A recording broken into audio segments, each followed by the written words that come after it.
Dementia is often misunderstood, and for many caregivers, the struggle goes far beyond memory loss. In Kenya, one dietitian, Rosemary Kabui, is turning her personal journey into public support, helping families navigate the complex world of nutrition and care. For Wanjiru, every meal is more than food, it's a lifeline. I never loved vegetables. So even after the diagnosis, it was still a struggle. She's always had a sweet tooth. We always laugh, even in her dementia, even if she goes to the supermarket, chocolates have a very shiny like wrappers. So it's easy to identify and they're always by the till. Of course, she will gravitate to taking them.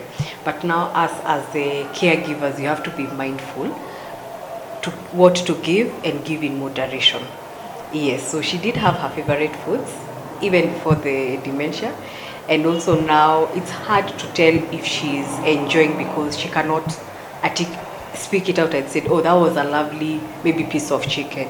So for her, maybe you'd have to check on other social cues. Yes, if maybe she's pushing away the food, maybe it's not palatable or she's full. So you have to learn how to communicate differently. A professional dietitian, she's been caring for her mother since her dementia diagnosis in 2021. Even if I had studied nutrition and dietetics, I was not practicing. So I'd gone to business, and after the diagnosis, we had just come from COVID, so I changed even my career and I was in business. So with the lockdown, and also after the lockdown and the diagnosis came in 2021, shortly after COVID, we started realizing it's a struggle. Actually, that was the biggest thing for me. It was a struggle to feed her. She suffered a stroke and things accelerated very quickly. So picture this, somebody who was able to feed, maybe takes you maybe 10 to 15 minutes to finish a plate of food, was taking even 30 minutes and even longer. She could even fall asleep even as she's eating her food. And my siblings were looking up to me as a nutritionist to figure things out. So I would say coming up with a structure on how to feed her is the one that led to the birth of even me creating content online.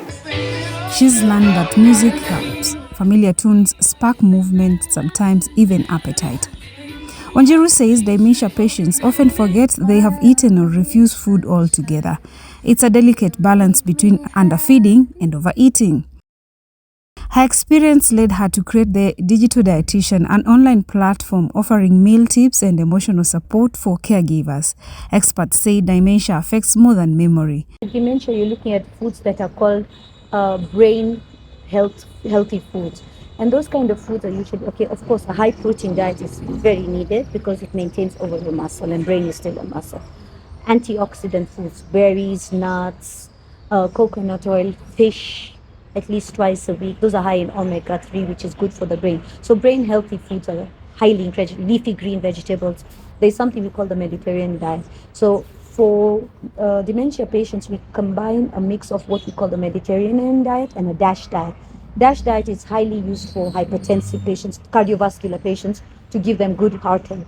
But the same diet, a combination of the two, helps maintain good brain health plus physical health, which improves brain health. So high energy foods, high protein foods is, because remember, you don't want to give them high energy because they are depending, again, every dementia patient is different, but definitely a high protein diet and hydration is very important. We often forget the hydration and high fiber. Because remember, sometimes with dementia patients are not as mobile as they need to be, which means they may develop constipation because of immobility. Or they may be developing constipation just by the virtue of not eating the right foods. And if they get constipated, again, appetite is going to be affected. The other aspect that I think a lot of times we may forget is with dementia, sometimes patients forget that they've eaten a meal. So they tend to keep eating. It sounds funny when you talk about it, but patients have had breakfast and 5 minutes later they're demanding for more breakfast. And if you put the breakfast there, they can keep eating because they will be full, but the brain is not registering it. The communication is not going on. So they can eat, overeat, become sick and still eat. Not because they are hungry anymore, but because they are stuck in the place where the brain is saying you're hungry, you're hungry, you're hungry in a loop cycle. The geriatric specialist Dr Tasneem explains that dental issues, mood swings and taste change all impact nutrition. So they end up going into the fridge over and over and over. So you have to also make sure that's not happening. How do you control it? You give them small portions of food, and then in any dementia patient, you have to agree with them. So if they say they haven't eaten, you agree, but that doesn't necessarily mean you go and serve them a meal over again. Sometimes you say, divide the meal. If you know a certain meal is, let's say, for example, in breakfast, they're having 1 egg, a cup of porridge, and a toast. Give them half the egg, half the toast, half the porridge. So if they say they're hungry again, bring the rest. So that overall they'll have eaten what they're meant to, not overeaten, but they're eating it in little bits, so they don't get agitated where they say we're asking for food and we're not getting food because they've forgotten they were given the food. So it's you have to find ways that work for that patient to ensure that they're eating the right amount, the right time. Elizabeth Mutunga, CEO of Alzheimer's Dementia Organization Kenya, says stigma remains a major barrier.